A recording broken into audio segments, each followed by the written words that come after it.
I want to refer members, of course, remind members that they can find the motion that I read on page 238 of the newspaper. It is available for members, and I think I've heard enough on this subject, but in any event, it's 11 o'clock, and therefore it is time for statements by members. Déclaration des députés. The honourable member, l'honorable député de Nickelbelt. Monsieur le Président.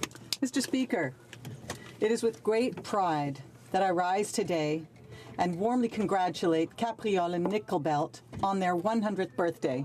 On Ottawa Junction, during the fur trade, the foundation of its history has deep ties to the railroad, thanks to the innovators like its founder, Frank Denis, who saw the great potential for growth to build this community. The community spirit amongst its residents, business owners, and volunteers is second to none. 2018, a year of milestones for Capriole Trinity United Church turns 100, Capriole Curling Club turns 90, and the Northern Ontario Rail Museum celebrates 25 years of great success. I would ask all my colleagues to join me to highlight the 100th birthday of Capriole. I look forward to celebrating with all the residents.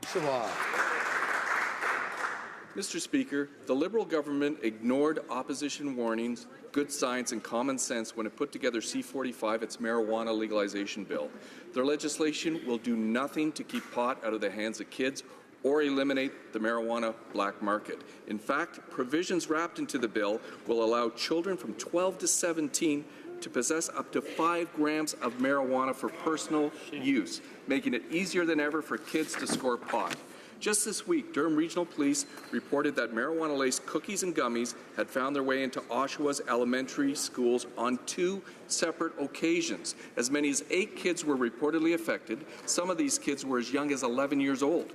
Mr. Speaker, legalization will only make marijuana more accessible to kids, and troubling incidents like the one in Oshawa will become the norm in our schools. I urge the Liberal government to listen to Indigenous groups, municipalities, police, and doctors by delaying this implementation until we can ensure our students can be protected. Thank you, Mr. Speaker. Mr. Speaker, every day throughout the world, children disappear. They may be runaways, they may be the victims of family kidnappings, or they may have become lost. Today we are drawing attention to International Missing Children's Day. As the father of 2 young children, I can't imagine the pain and despair that the disappearance of a child represents. 7,000 missing children. And in my riding of Pontiac, 2 young Algonquin girls from the First Nations Reserve of Kitigan-Zibi, Shannon Alexander and Maisie Ojik, went missing on September 10th, 2008. 10 years on, their community is still searching, because a community will never stop searching for a missing child. J'encourage tous les Canadiens. I encourage all Canadians to go onto the website canadasmissing.ca to become familiar with that information. Everything we can to ensure the safe return of missing children, because one missing child is one missing child too many. The honourable member for Vancouver East. In January, myself and 22 community organizations in Vancouver East sent a letter to the Minister of Employment asking the government to re-examine the Canada Summer's Job Funding formula. Our call went unheard. Van East has a higher than the average number of nonprofits than other ridings, many of whom serve highly vulnerable populations. As one of the lowest income ridings in the country, CJS funding matters. As the 3rd largest urban Aboriginal community, CHS funding matters. Cultural, social, and economic factors should be considered when youth unemployment in the funding determination. In 2018, over 57% of the groups recommended for funding in Van East did not receive any funds. In 2016 and 2017, it's 61% is wrong. And the process of reinvestment of slippages causes the loss of many potential jobs because it's very difficult for groups to hire students so late into the summer. I'm calling again for the Minister to make CJS program more fair and equitable. The Honourable Member for La Salle et Marc-Verdun. Thank you, Mr. Speaker.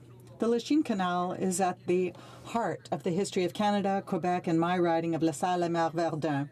Hidden under the recent structures under renovation, this canal has played an important role in the industrial development of Canada and Montreal. Ships passed through on their way to industrial centres like Cleveland, Detroit, and Chicago.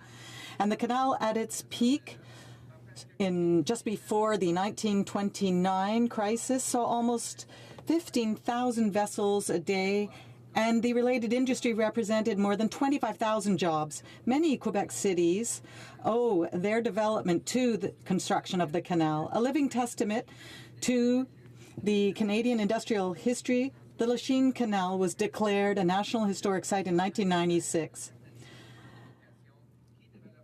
The renovations will develop the recreative side of the canal now. And Mr. Speaker, I am so proud that our government has taken concrete measures to protect this canal so that its ecosystem can remain healthy and beneficial for future generations. Thank you, Mr. Speaker. The Honourable Member for Montmagny-Lillet, Kamouraska, Rivière-du-Loup. Mr. Speaker, it gives me great pleasure to rise today to salute municipal elected officials in my riding who came to participate in an exploratory session with the federal government. We have 58 municipalities and 4 MRC, and most of them are represented here today. They have taken the time, despite their heavy schedules, to come and discover the national capital and participate in training. I would like to salute the work of these men and women who work so hard to develop our communities. I was the mayor of Pocatière myself, so I understand better than anyone how important this kind of commitment is. They have at their heart, or they rather hold dear, the development of their communities. And I am so proud to be able to speak on their behalf here today, because they are at the heart of our democracy. Thank you so much. George St. Margaret's. Mr. Speaker, earlier this week, members of Parliament were seen sporting a yellow rose in support of people with cystic fibrosis. Mr. Speaker, members of my household are familiar with the challenges caused by CF. Growing up, my son's best friend suffered and still suffers from complications of this debilitating disease. Nick was an active child and never let it slow him down. But at 29 years old, he's currently waiting for a double lung transplant. Because of that, I'd like to highlight the efforts of my other friend, Cheryl, who also has CF. She and her husband, Keith, have raised thousands of dollars for CF research through the Great Strides Walk for Cystic Fibrosis. Mr. Speaker, I would like to urge all members of this House to donate to CF research and to sign their organ donor cards. This small act can mean saving the life of someone who is waiting for a transplant. Thank you, Mr. Speaker. Well, member for Tobique-Mactaquac. Mr. Speaker, I rise to highlight the incredible generosity of one of the communities in my rural riding of Tobique-Mactaquac, as demonstrated through an amazing fundraiser recently held in Woodstock, New Brunswick. Brian and Susan Hayden recently hosted an evening in the Valley in support of the Children's Wish Foundation after being named chairs of the More Wishes, More Wonders chapters of the board. An evening in the Valley raised in excess of $170,000. This is from a small community of only 5,000 residents. In Susan's words, to say that we live in a fantastic place is an understatement. The room was magical. More wishes and more wonders will really be able to come true. The overwhelming support for this fantastic cause from the people of Woodstock and the surrounding area is mind-blowing. It's stories like these that make me prouder than I thought I could ever be to be from such a supportive, caring area. This year, Make-A-Wish Canada celebrates 35 years of granting wishes. Congratulations to Make-A-Wish Canada on all their hard work and passion that they use to make a difference through the creation of life-changing wishes for children living with critical illnesses for over the past 35 years, and I wish them all the best in the future. Hashtag River Valley Proud. Thank you, Mr. Speaker. Honourable member for Bow River. Thank you, Mr. Speaker. I rise today to recognize the Citizen of the Year from the City of Brooks, County of Newell, Ahmed Kasim. Ahmed is well known throughout the city and county for his incredible volunteerism. He has been a pillar of this community for almost 2 decades. He is a volunteer board member of several important community organizations. He has devoted countless volunteer hours to helping new Canadians and long-term residents alike. Through his radio and television show, Global Village, he has reached thousands with a message of inclusion and goodwill. Through his work, Ahmed has helped build relationships between communities across the city and county. His efforts have brought different cultures together and helped make the City of Brooks and County of Newell a vibrant, multicultural places that they are today. Ahmed is truly a role model and aspirational example. I look forward to seeing the great work he will continue to do in the years to come. Congratulations, Ahmed Kasim, Citizens of the Year. Thank you, Mr. Speaker. The member for West Vancouver Sunshine Coast, Sea to Sky Country. Thank you, Mr. Speaker. The beautiful Pemberton Valley north of Whistler, with Mount Currie rising 2,300 meters straight up from the valley floor, is the territory of the Lil'wat Nation. For 20 years, out of very, very basic portables with no proper heating, the Tazeel Learning Centre provides a place where First Nations peoples come to receive healing support, overcome the residential school experience, gain essential skills, trade certification, or a high school diploma. It's safe, familiar, and caring, and it's critical to the pride and progress of the Lil'wat people in their way. Today, with an $8 million investment by our government and an innovative partnership with locally based Murphy Construction, the beautiful new Tazeel Learning Centre is rising up. Murphy Construction provides training, mentorship, and job creation with the Lil'wat Nation. 68% of Murphy Construction's employees are First Nations. Lamar Williams attended Tazeel and conducted our tour. He is Murphy Construction's lead on the project. The lead for the Lil'wat Nation's approach to advanced education and training through Tazeel is Lisa Fisher. Murphy Construction and the Lil'wat Nation are jointly, deeply committed to the Tazeel Learning Centre, and it is an honour to witness their approach. Tazeel is showing us the way forward together. Thank you, Mr. Speaker. Honourable member for Markham Thornhill. Mr. Speaker, I am honoured to rise today to speak about Asian Heritage Month. From athletes and entertainers to business owners and community volunteers, Asian Canadians have made an incredible contribution to our country. The 2003 SARS outbreak created a challenging time for Asian Canadian community when so many people grew afraid to shop at the Asian businesses. Community leaders in Markham Thornhill rose to that challenge and in doing so encouraged others to do the same. The first Taste of Asia Festival brought the community together to promote local businesses and gave us reason to celebrate who we are and the heritage that binds us. For the last 16 years, the leadership of the organizers, the Federation of Chinese Canadians in Markham, and the Association of Progressive Muslims of Canada have been a shining example of how Asian Canadians have helped make our country the compassionate and prosperous nation we know today. I look forward to seeing many of you in Markham on June 23rd and 24th for this year's Taste of Asia Festival. Thank you, Mr. Speaker. Honourable member for Central Okanagan, Similkameen Nicola. Mr. Speaker, I would like to recognize the government for taking the advice of the official opposition in blocking the sale of ACON. Unfortunately, when it comes to BC senior care homes, the Liberal government did not follow this same advice. Now we have BC seniors in care homes being run by the Chinese state government. One of these homes is in my riding, located in Summerland, British Columbia. It was just reported to me that recently 20 seniors were left overnight with only one nurse on duty. If there had been a fire or any other emergency, this would have been a disaster in the making. Mr. Speaker, the seniors in Summerland in British Columbia deserve better. I am hopeful that this Liberal government, who created this mess, will now do the right thing and fix it. I'm asking this government to please stand up for seniors in Summerland at this care home. Thank you, Mr. Speaker. Honourable member from Mississauga Centre. Mr. Speaker, last night an explosion rocked a restaurant in a bustling plaza across the street from my house in Mississauga. 15 people were injured, 3 are still being treated. Young children were at the restaurant, but thank goodness none were hurt. Peel Police Chief Jennifer Evans and her team are on top of the investigation. Mayor Bonnie Crombie and her team at City Hall are actively involved.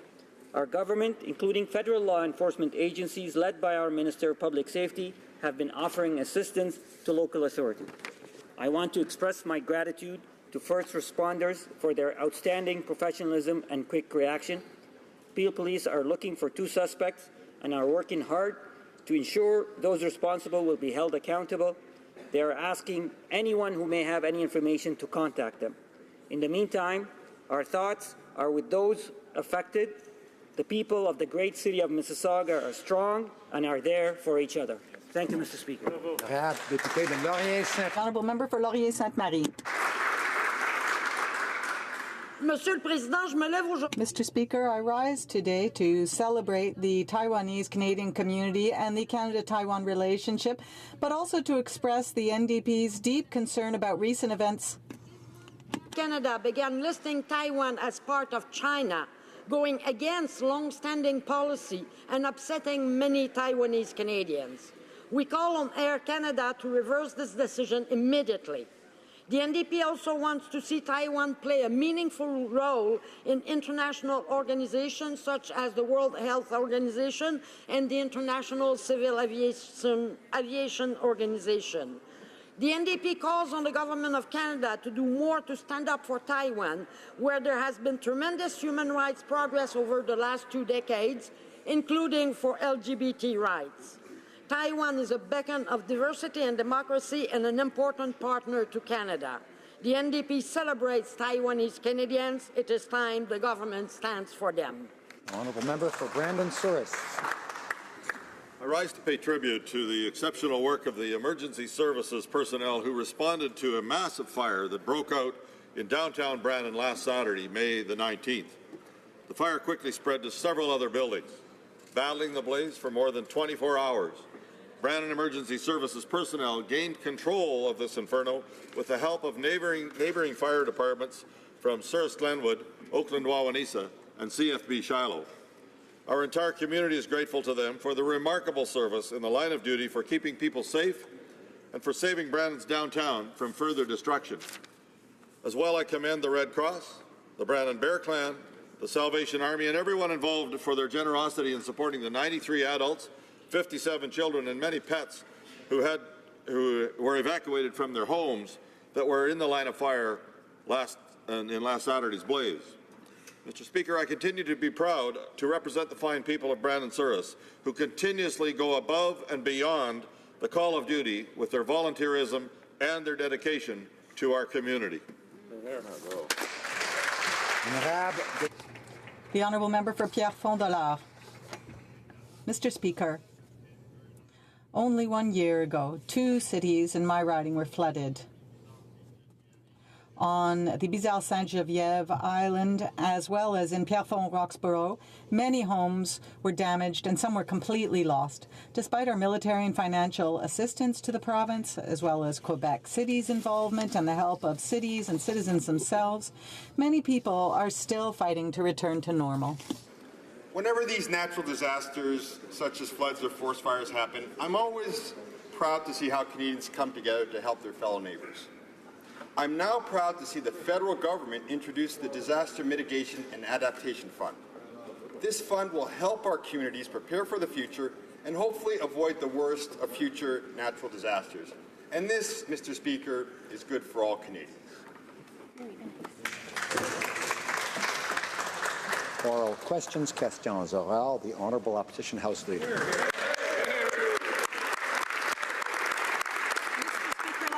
A blast from an improvised explosive device went off in a Mississauga restaurant. Initial reports are that a number of people are injured, some critically.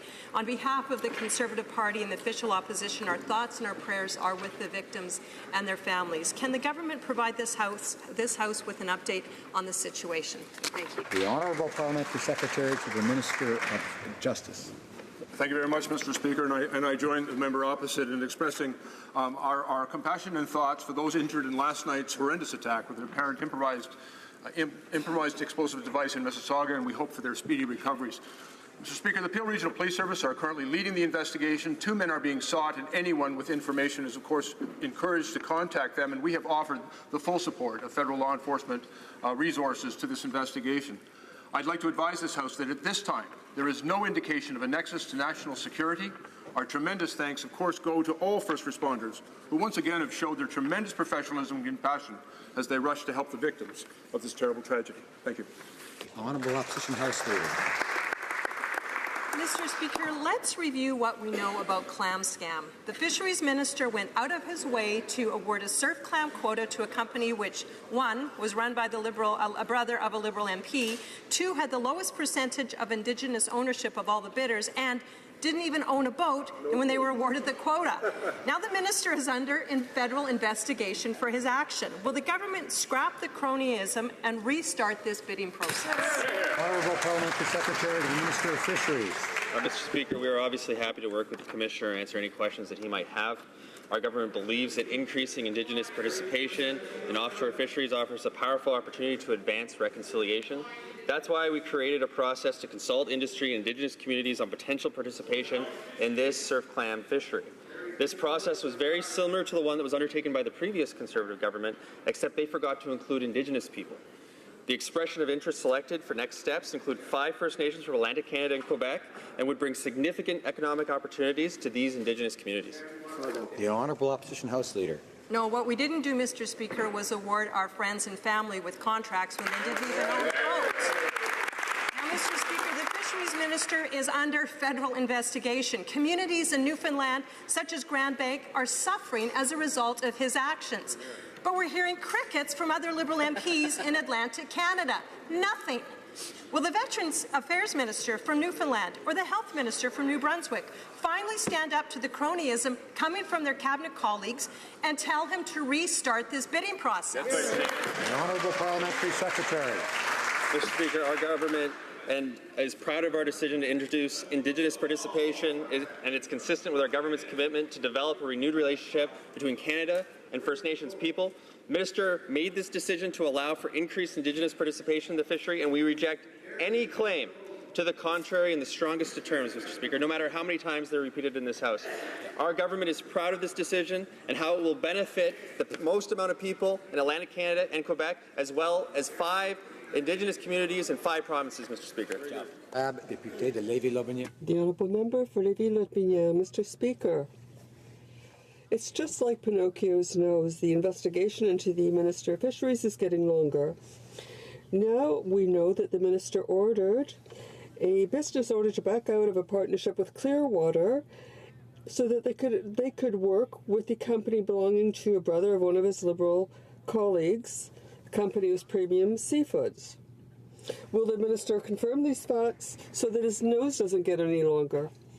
Mr. Speaker, when the preceding government decided that it was important to bring a new player into the surf clam fishery, well, unlike the Conservatives, we didn't forget to involve the Indigenous communities.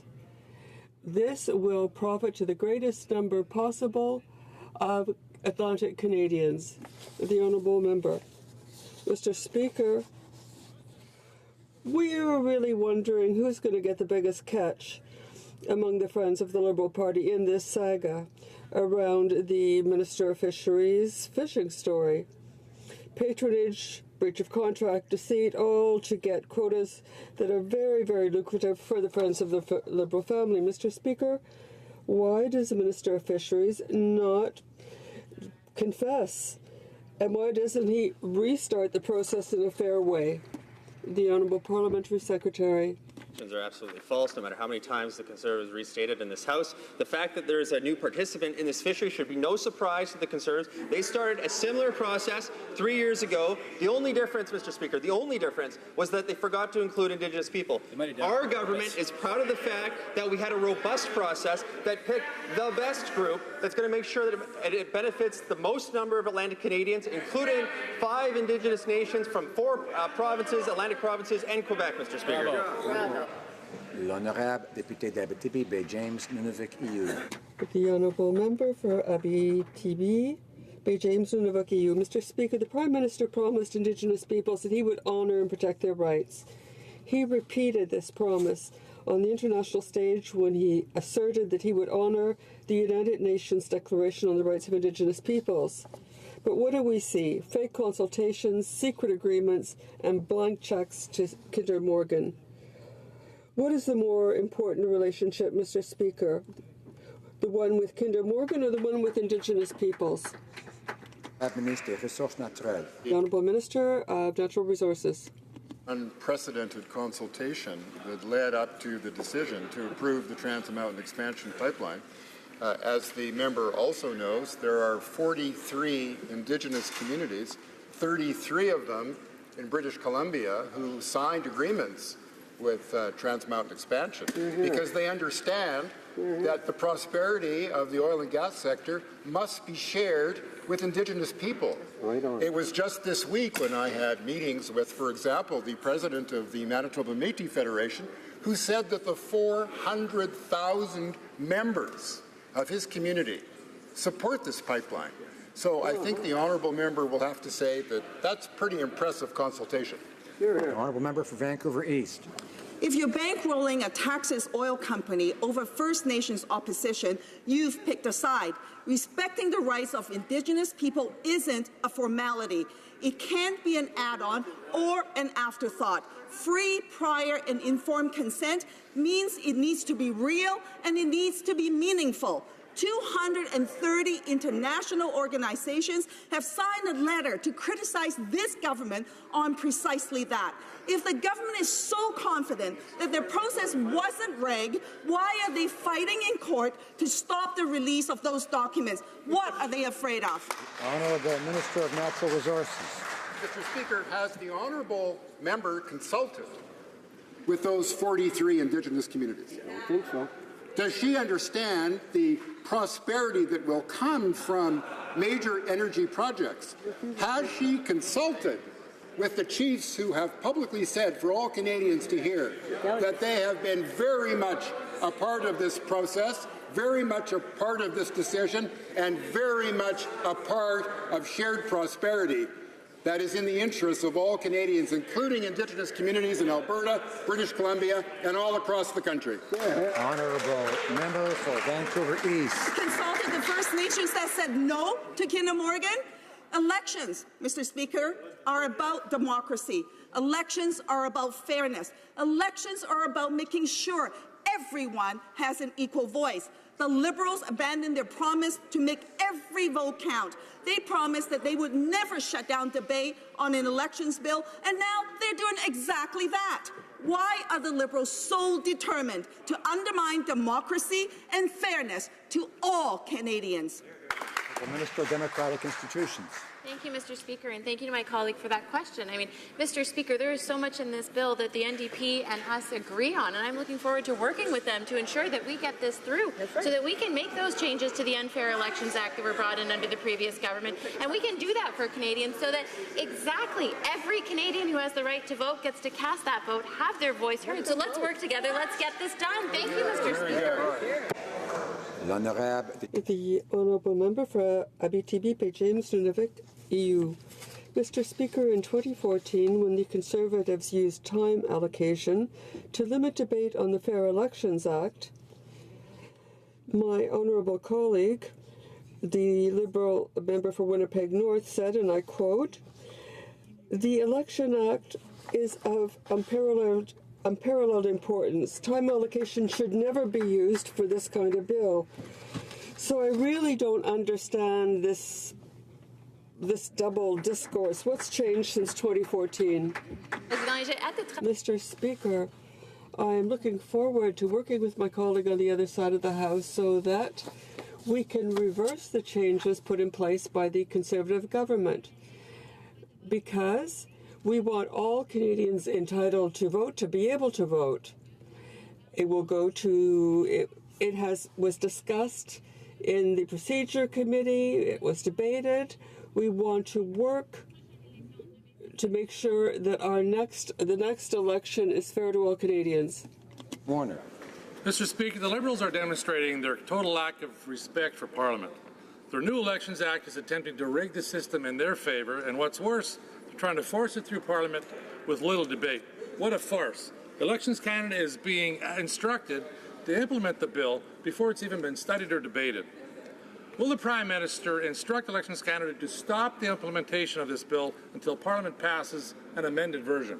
The Honourable Minister of Democratic Institutions. Thank you, Mr. Speaker. It seems the party opposite seems to have amnesia about Bill C-23.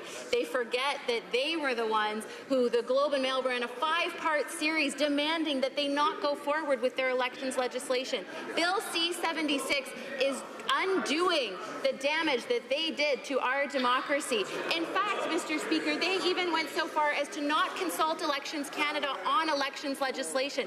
That's what we did, Mr. Speaker, in drafting this legislation. It was not instructing them as they are so falsely accusing. Thank you, Mr. Speaker. Honourable member for Elgin, Middlesex, London. Mr. Speaker, 86. 86 is the number of hours that were debated for the Fair Elections Act under the previous Conservative government. Yes. Now, just after 2 hours, the Liberals have shut down debate and are attempting to rig our election system. Liberals can talk all they want about respect for Parliament and Canadians, but allowing only 2 hours of debate is anything but respect for our democracy. Will the Prime Minister instruct Elections Canada to stop implementing these changes to the Election Act before this bill has a chance to be approved? The Honourable Minister of Democratic Institutions. Thank you, Mr. Speaker. We want to talk about respect for democracy. Robocalls. We want to talk about respect for democracy. In and out scandal. We want to talk about respect for democracy. The parliamentary secretary to the former Prime Minister, Conservative Prime Minister, went to jail, Mr. Speaker, for breaking election laws. We want to talk about respect for democracy. This side gets it. Thank you, Mr. Speaker.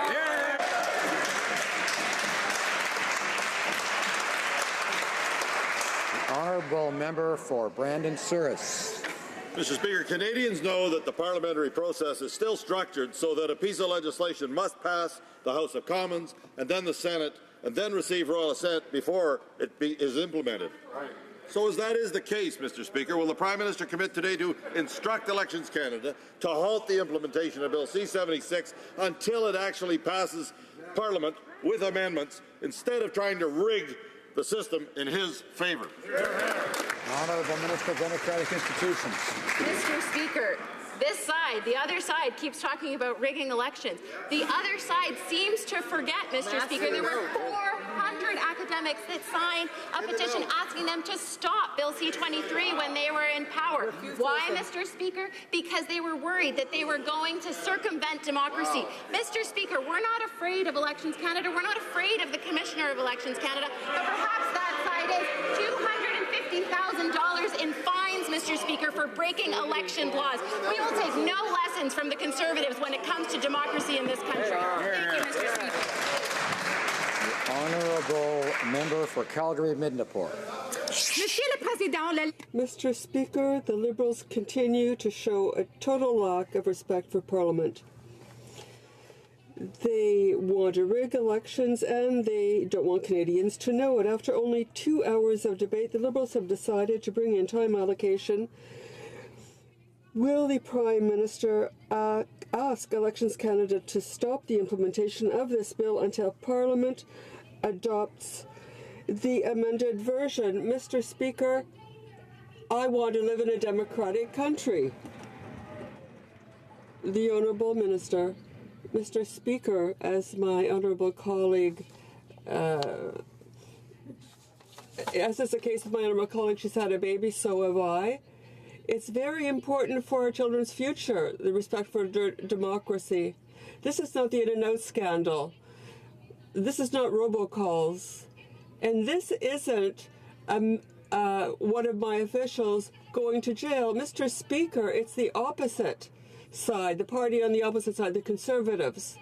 We are working hard for democracy, and I hope my colleague on the other side of the House will work with us. Member for Barrie Innisfil. Mr. Speaker, we learned this week that someone within the Liberal Party ordered Elections Canada to work on implementing this bill before Parliament passes it. Think about that for a second. Elections Canada has started work implementing a bill that hasn't been passed after the Liberals gave notice that they would shut down debate just an hour after introducing the bill. And sure enough, what did they do? They shut down debate. Will the Prime Minister instruct Elections Canada to halt the implementation of this bill until Parliament passes the amended version? Honourable Minister of Democratic Institutions. Mr. Speaker, let's set the record straight. The previous government, when it came to elections legislation, refused to consult Elections Canada on developing that legislation. What we did, Mr. Speaker, is something that governments, until the Harper Conservatives came along, did from time untold. It was that as we develop this legislation, to work with Elections Canada to ensure that the draft legislation is being done in accordance with their best practices. Mr. Speaker, this legislation is based on recommendations from the CEO of Elections Canada.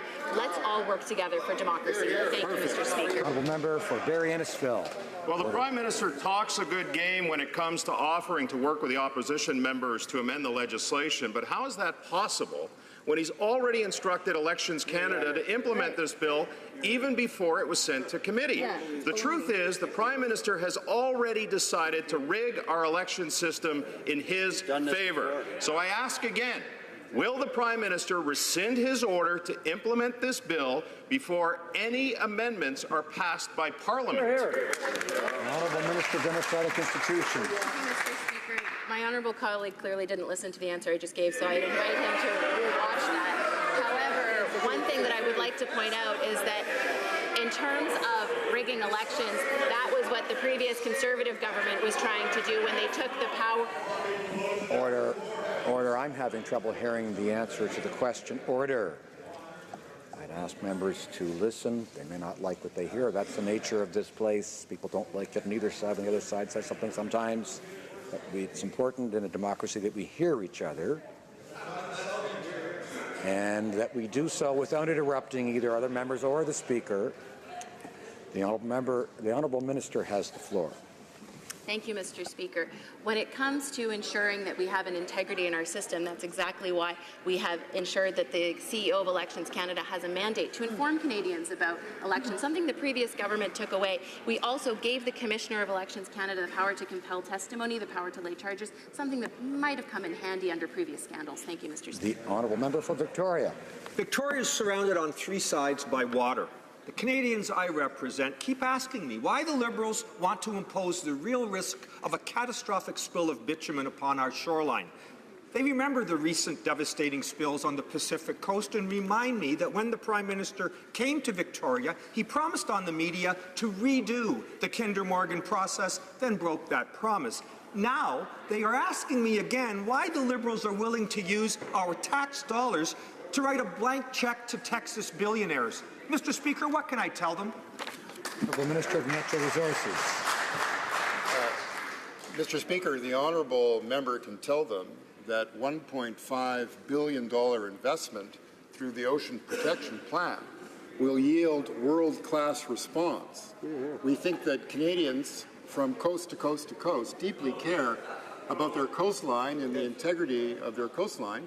And they also understand that the responsible development of our natural resources will mean thousands of jobs for Canadians. The economy and the responsible use of our resources is what Canadians want, and that's what we are delivering to them. Right on. The Honourable Member for Elmwood-Transcona. Thank you, Mr. Speaker. This week, 2 First Nations in Manitoba were uprooted. Their evacuation due to the forest fires resulted in the worst coordination efforts in years. Leadership in Little Grand Rapids was not listened to, and people were left stranded until the last minute. Before this life-threatening ordeal was over, blame was squarely placed on the Chief and Council, which is unhelpful and unacceptable. It seems the experiences of previous years have not been taken into account. Will the Minister work with the province and ensure that Indigenous communities are heard and respected, and that what happened this week never happens again? Honourable Parliamentary Secretary to the Minister of Indigenous Services. Community members is our absolute priority. We have been working with Public Safety, National Defence, Canadian Red Cross to ensure that the urgent evacuations of Little Grand Rapids and Pungassi First Nations are occurring as quickly as possible since the state of local emergency was called on Tuesday. The evacuations from Little Grand Rapids and First Nation and Pungassi First Nation are now almost complete. We are ensuring that essential supports are in place for evacuees, and this includes mental health supports as needed. The Government Operations Centre will continue to monitor and assess the wildfires as the situation evolves. Thank you, Mr. Speaker. The Honourable Member for Beauport-Limoilou. Mr. Speaker, Canadian taxpayers' hard-earned money has to be spent responsibly. Canadians deserve impeccable accounting of how their taxes are spent. I'd like to know when Madame Jean is going to explain her totally unacceptable expenditures. People are starting to ask questions. Is the government hiding facts in order to stick with her? What are they hiding? International cooperation. Well, the International Organization of the Francophonie is essential for the preservation of the French language, for peace and sustainable development. It's also an important tool to advance Canada's priorities and promote our values. This is why our government supports the renewal of Ms. Jean's appointment. She has been very active on working on our priorities, on helping women, children, and thank you, Mr. Speaker. The Honourable Member for Beauport-Limoilou. Mr. Speaker, Madame Jean has lost the trust of France and many African countries. Here and elsewhere, people are criticizing her for tarnishing the reputation of the OIF. Worse, she has also hurt Canada's reputation. What about her unacceptable expenses? Enough is enough. When will Canadians get an explanation? Provide a quote to my honourable colleague. I'm especially pleased that for the first time in history, La Francophonie has elected a Canadian woman at its head. Who said this quote, Mr. Speaker? The former Prime Minister, Stephen Harper. While the Conservatives continue to play politics with this particular issues and flip-flop on their support for Michaëlle Jean, our approach is to ensure that we support her as she demonstrates the values that Canadians hold dear. And while at the same time, Mr. Speaker, we will support the modernization of the financial practices of the OIF. Député de Louis Saint-Laurent. Honourable Member for Louis Saint-Laurent. Thank you, Mr. Speaker. Madame Jean was a good appointment, but her management has not been good. She betrayed the trust we had in her, that the Francophonie had in her. It's been a year that Canada and the entire world knows that she is mismanaging the finances of the Francophonie, just as the Liberal government is mismanaging Canadian finances. When will they remove their support from a woman who so mismanages public funds? And I'll re-emphasize that the Organisation Internationale de la Francophonie is a critical multilateral organization for promoting the French language, peace, and sustainable development. Is an important tool for advancing Canada's priorities and promoting our values. That is why our government and the government of Quebec support the renewal of Michaëlle Jean's term as head of the OIF. Ms. Jean actively promotes Canadian priorities there, such as gender equality and entrepreneurship among youth and women. The current rules overseeing financial management. The Honourable Member for Louis Saint-Laurent. Well, Mr. Speaker, does the government agree with Madame Jean's management of EMEA, which was supposed to cost $400 million and ended up costing $1 billion? Someone in La Francophonie wrote this, I quote, "There's nothing we can really do about EMEA, and all we can do is try to cover up the budgetary aberration." Paper over the aberration. What does the government think of this? Again, we believe that it is important to support Ms. Michaëlle Jean and the values that promote Canadian values at the OIF. The current rules overseeing financial management and transparency at the OIF must be strengthened and updated, and our government is determined to ensuring that Canadians' money is used judiciously. We'll continue to support Michaëlle Jean, but ensure that transparency is always available. The Honourable Member for Laurier-Sainte-Marie. Mr. Speaker, last week, my colleague, the member for Vancouver East, met with a group of Iranian professionals, all highly qualified and graduates from Canadian universities. The government says that these are precisely the immigrants that Canada wants to attract to Canada. But because they're Iranian, the time to process their applications for permanent residency is from 300% to 1,200% longer than average. What steps will the government take to ensure that these applications are processed in a reasonable time frame? The Honourable Parliamentary Secretary. Thank you, Mr. Speaker, and we fully understand the frustration of people in this situation, and we are looking into their concerns. Our top priority is to ensure the safety and security of Canadians, and for that reason, all candidates for immigration undergo a full investigation with our national security agencies. In the meantime, these verifications depend from case to case. And it is, however, important to undertake a rigorous investigation to ensure that we keep Canadians safe.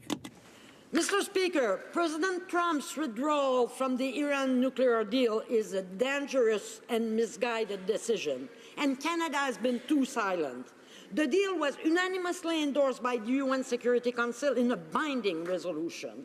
So what measure is Canada taking to signal its support to our EU partners still in the JCPOA?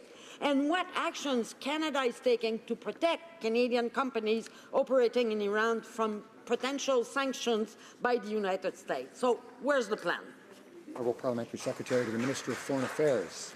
Thank you very much, Mr. Speaker. Canada certainly supports an effective rules-based international order, and we believe that the Joint Comprehensive Plan of Action is essential to prevent Iran from developing nuclear weapons capability and to ensure greater regional and global security. The JCPOA isn't perfect, but it has helped curb a real threat to international peace and security.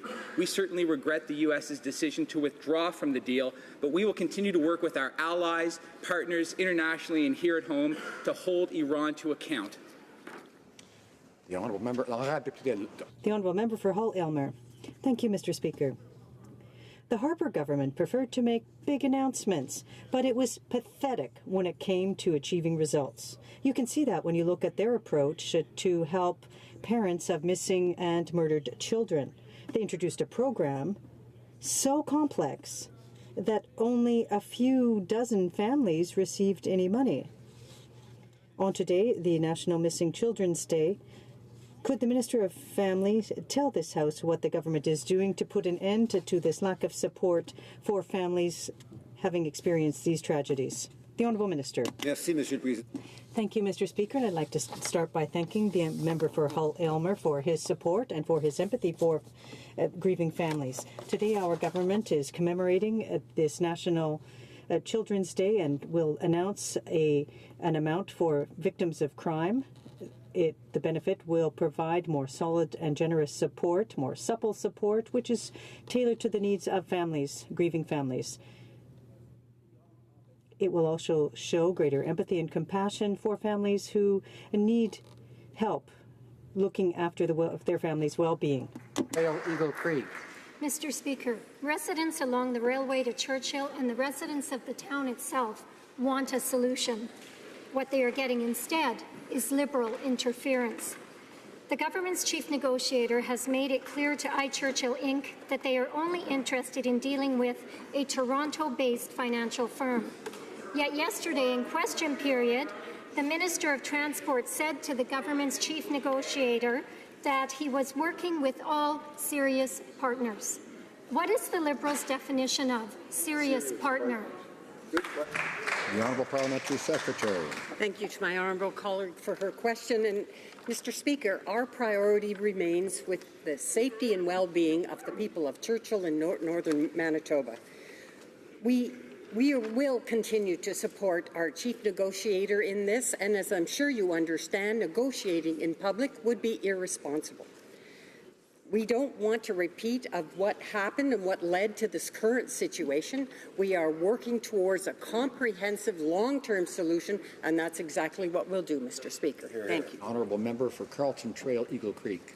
Well, Mr. Speaker, true to form, the pattern of these Liberals is to say one thing and do another. Yesterday, the Minister of Transport said the chief negotiator was working with all serious partners, but we know that's not happening. iChurchill Inc. has met the government's 3 criteria for an agreement, but are being sidelined in favour of a large Toronto-based financial firm. Why?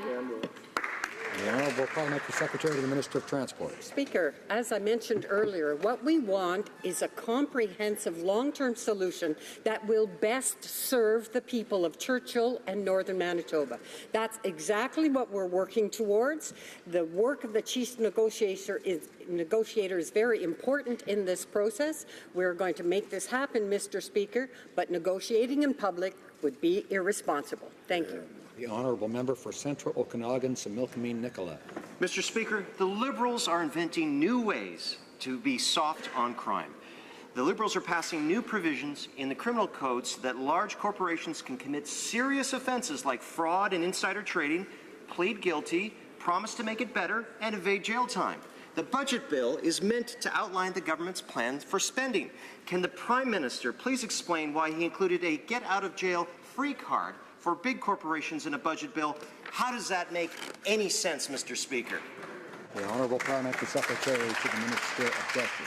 Speaker, I'm very pleased to respond to this question. Budget 2018, the budget bill, contains provisions for a remediation process that allows the law enforcement and prosecutors to enter into discussions with corporate members in order to get the information needed to facilitate criminal prosecution of individuals. It's also a means by which corporations can be held to account to take remedial action to restore the harms that have been done to individual Canadians. Mr. Speaker, this is a very important advancement forward that will improve the safety and our protection of Canadian interests. The Honourable Member for Central Okanagan's Milkmead Nicola. If that's true, why didn't it go to the Justice Committee? Why did it not be included in C-75 rather than C-74? Mr. Speaker, the Liberals have proposed dramatic changes to our criminal justice system, which provides a get-out-of-jail card for corporations charged with criminal activity. Not only have they snuck it into a budget bill, they rammed it through the Finance Committee without hearing from any witnesses, not one, Mr. Speaker. Can the Prime Minister tell Canadians why this radical change wasn't studied properly at the Justice Committee, where it belongs, and why is he intent on using a budget bill to continue to pass his soft-on-crime agenda? The Honourable Parliamentary Secretary. Mr. Speaker, rather than simply talk tough on crime, our government undertakes to implement measures which actually will create a more just and secure environment for all Canadians. So the measure that was brought forward in this budget bill is an important measure that is going to make a difference. It provides an opportunity for the government to sit down and work with corporations in order to restore the security and to remediate issues that have arisen. It's quite appropriately within the budget. It's been brought forward in a very transparent way, and it was before the Finance Committee. Honourable Member for Cowichan Mellahut Langford. Mr. Speaker, residents in my riding are fed up with low-flying planes practicing training maneuvers right above people's homes, sometimes from 6 a.m. to 11 at night throughout the summer. The minister has the power through the Aeronautics Act to intervene to finally give the people in my riding some peace, but thus far he has turned a blind eye, leaving the burden of proof on constituents to compile evidence of low-flying planes. Will the minister finally step in and address this situation and stop the constant aerial bombardment by low-flying aircraft? The Honourable Parliamentary Secretary to the Minister of Transport. I'd like to thank the honourable member for his question. We do realize that noise from aircraft must be managed while ensuring aviation safety is not compromised. We try to encourage operators to work with local residents in effort to have their noise complaints addressed. They are best handled at the local level, given that local representatives and airport officials have the intimate knowledge of regional matters and are best able to address local concerns. Thank you. The Honourable Member for Kootenay, Columbia. Mr. Speaker, food is at the heart of our culture, our communities, and our economy. I'm very proud of the many initiatives underway in my riding of Kootenay, Columbia in support of local food and for the leadership my party has demonstrated in the past on this important priority. My private member's bill, C-281, would establish a national local food day, giving all Canadians, including parliamentarians, the opportunity to celebrate the diversity of local food from coast to coast to coast. Will the government support Bill C-281 and National Local Food Day? Honourable Parliamentary Secretary Parliamentary. The Honourable Parliamentary Secretary. Thank you, Mr. Speaker. I'd like to thank the member for his question and for having put forth the bill to create a national local food day. I'm happy to tell the member that we will support the bill. Our government acknowledges the importance of our agri-food sector for local economies and regional ones as well. We proudly support local agriculture through the Agricultural Partnership, which is a $3 billion investment in this sector in conjunction with the provinces and territories. Thank you, Mr. Speaker. For Sturgeon River Parkland. The Minister of the Environment unveiled her panel for a just transition for co-workers and communities. Out of the 11 task force members, only one represents a coal community. Yet the Liberals appointed a donor to the Prime Minister's leadership campaign to chair the panel. Only one community representative for all 4 provinces? This isn't consultation, it's a sham. Why is this government stacking a task force with Liberal donors instead of appointing members who will actually understand co-workers and their communities? Exactly. The Honourable Minister of Environment. Thank you, Mr. Speaker. We understand that phasing out coal is good for our health, our climate, our kids. It is one of the most important steps that we can take to tackle emissions and also meet our obligations under the Paris Agreement. We are very pleased that we are working with communities, with unions, with workers to figure out a just transition. We know that everyone has to be part of the solution. We need to be supporting workers and communities to do what's right, which is to ensure economic prosperity and also to make sure that we take action to tackle climate change. Honourable Member for Souris Moose Mountain. Mr. Speaker, the Environment Minister announced a just transition for coal workers and communities task force without notifying the mayors of the communities their decisions affect. 9 out of 11 members on the task force are from large urban centres. One is an expert on tidal wave technology. Do they know where the prairies are? None have lived in a coal mining community in my province. They cannot understand the way of life as they have never lived it. Decisions they make will not affect them personally. Why does the minister think hardworking Canadians in remote and rural mining communities don't deserve multiple voices on this panel? Honourable Minister of Environment. Thank you, Mr. Speaker. We are absolutely committed to working with communities, to working with workers, to working with business, to working with provincial governments. We know that we need to do this. Phasing out coal is critical to tackling climate change. Almost 800,000 people die each year from pollution. We need to be working together, and that's my commitment. The Honourable Member for Montmagny-Lillet, Kamouraska, Rivière-du-Loup. Mr. Speaker, today I'm hosting here in Ottawa more than 40 elected officials from my riding who have projects on the table. But despite the Liberal promise to invest $180 billion over 10 years, there are no programs for them to submit their programs under. The mayor of Kamouraska and Rivière-Rouelle want to renovate the wharf to make it a tourist attraction. Can the minister responsible for Economic Development Canada tell us why the department no longer funds projects in our rural regions, which have turned into poor cousins under the Liberals? The Honourable Parliamentary Secretary. Mr. Speaker, EDC works across Quebec to receive projects of a certain size, works with science and technology for larger projects. So there are ways of submitting projects through these 2 organizations. Thank you, Mr. Speaker. For Oakville North, Burlington. Thank you, Mr. Speaker. This year, Canada is the G7 president, and I'm excited to see Canada take a leadership role on the world stage. The Minister of Foreign Affairs recently hosted foreign ministers from our G7 partners in Toronto, where we made firm our commitment to the international rules-based order.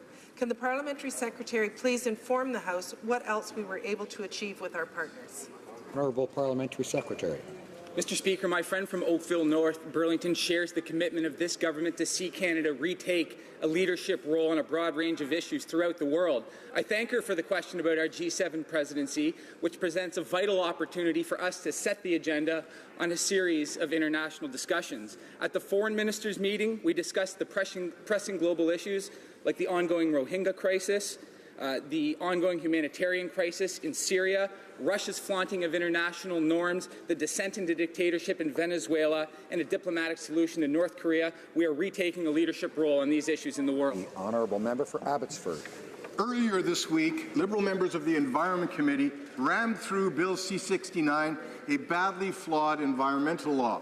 In fact, they passed over 200 amendments without any debate. Imagine that. They did this despite over 7,000 Canadians emailing them to ask for more time to review the bill. So what happened to the Prime Minister's promise of raising the bar on openness and transparency? Remember that? Why are the Liberals shutting down debate on important bills like this one? Honourable Minister of Environment. Thank you, Mr. Speaker. I'm very proud that our government is putting in place better rules to protect our environment. build a strong economy. I was very pleased that the Environment Committee was able to hear from over 50 witnesses and review over 150 submissions in our comprehensive review of this important legislation the past 2 months. We need to rebuild trust that was sorely lost under the previous government. And in fact, when they passed the amendments, they had no debate. They had no input. So we are committed to doing what's right. We took input, we made amendments, and we need to move forward because we need to make sure good projects go ahead in a timely way while we protect our environment. The Honourable Member for Nickel Belt. Mr. Speaker, last week Ottawa organized the National Conference on Dementia to raise awareness and inspire Canadians on the subject of living with dementia. Dementia is a serious challenge for people affected, their families and caregivers. Can the Parliamentary Secretary to the Minister of Health inform the House of the action the government is taking on dementia? The Honourable Parliamentary Secretary. Merci, ma collègue de Nickel Belt. I'd like to thank my colleague for Nickel Belt for the question and for the work that he does. Mr. Speaker, our government is strongly committed to improving the lives of Canadians with dementia and to providing support for their families and caregivers. The Minister of Health was pleased recently to announce the members who will serve on the Advisory Council at last week's National Dementia Conference. This includes people living with dementia, caregivers, researchers, and healthcare practitioners. Together, we will work to create a national dementia strategy for Canada, which will be supported by the over $20 million in investments in dementia care in Budget 2018. The Honourable Member for Bow River. Thank you, Mr. Speaker. Canadians want to know what the Liberals' carbon tax scheme will cost them. Requests for information filed filed to Liberals have been returned with key information blacked out. The government knows what the carbon tax will cost Canadian families, but they're refusing to tell us. All the Prime Minister is telling us is that we aren't paying enough, especially for gasoline. When will the Liberals end its carbon tax cover-up and tell Canadians about how its big impact will affect our wallets? The Honourable Minister of Environment. Mr. Speaker, let's talk about the facts. We know that 80% of Canadians live in a jurisdiction, Ontario, Quebec, Alberta, and British Columbia, where through provincial actions there's a price on pollution. Fact. Their economies are the fastest growing economies in the country. Fact, climate change is real. Fact, we need to take action. Fact, there's an economic opportunity of $23 trillion. So I would encourage the party opposite to join us in taking serious action to tackle climate change and grow a clean economy. The Honourable Member for Repentigny. As Her Excellency, the Right Honourable Michaëlle Jean, struts down gilded halls, nibbling on fancy appetizers, the francophonie is sinking into complete irrelevance. You know, Mr. Speaker, la francophonie is a great institution, essential for cultural diversity, international cooperation, protecting against global homogenization, and ensuring our language flourishes. It's the only international organization of states Quebec belongs to. Turning it into Her Excellency's salon is drowning Quebec's voice in champagne and caviar. What is the government waiting for to withdraw support for Michaëlle Jean? The Honourable Parliamentary Secretary to the Minister of International Cooperation. Mr. le Président, encore. Mr. Speaker, the International Organization of the Francophonie is an essential multilateral organization for peace, development, and the promotion of the French language. It's also an important tool to advance Canada's priorities and to promote our values. However, administration and governance can be improved.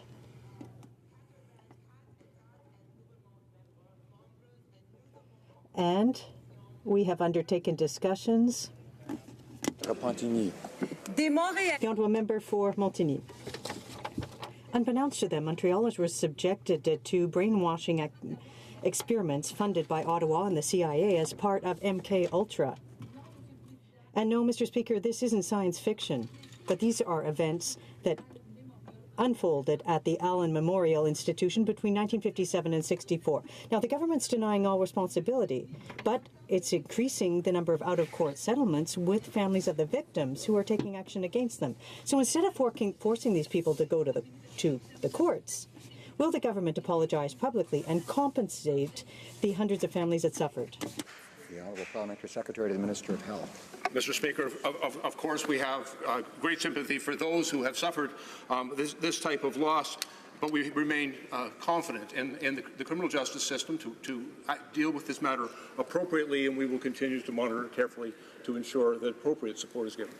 The Honourable Member for Pierre Boucher, Les Patriotes Verchères. Mr. Speaker, yesterday Quebec lawyers met in an extraordinary session to call for their board's resignation. Seeing our institutions attack government of Quebec legislation is disgraceful. Yet, it appears that the Department of Canadian Heritage is funding this unjustifiable recourse. Quebec is French and must remain French. Will the Minister of Heritage acknowledge her lack of judgment in endorsing this recourse, and will she withdraw funding? The Honourable Parliamentary Secretary for Multiculturalism. Mr. Speaker, we're aware of the situation with the Quebec Bar. Organizations have undertaken procedures, and that's their choice. Because the issue is currently before the courts, we will not make any further comments. Thank you, Mr. Speaker. Thank you, Mr. Speaker. My question is for the Minister of Crown, Indigenous Relations and Northern Affairs. The Nunavut Planning Commission is audited annually, yet over the past 3 years it has been subjected to 2 additional audits at the direction of Implementation Branch, all of which consumes valuable time and resources. It has been reported that the most recent audit again gave the Commission a clean bill of health and concluded that it is underfunded. Given this conclusion, will the Minister instruct her bureaucrats to stop wasting resources, increase the funding, and let the Commission get on with its very important work? Thank you, Mr. Speaker. The Honourable Parliamentary Secretary. Thank you, Mr. Speaker, and I'd like to thank the member from Nunavut for his question and acknowledge his contributions to the NPC when he was chair of the Commission. And in fact, Mr. Speaker, both Canada, the government of Nunavut, and the Nunavut Tungavik Incorporated determined the core funding for Nunavut's institution of public government, and the financial review evaluated compliance with the funding agreement, not funding sufficiency.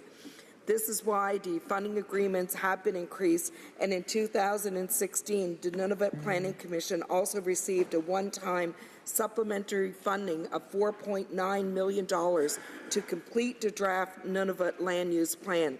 So the parties are collaborating with Nunavut Planning Commission on a path forward for the development of the draft Nunavut Land Use Plan, and we are continuing to work with them to ensure the success of that plan. Thank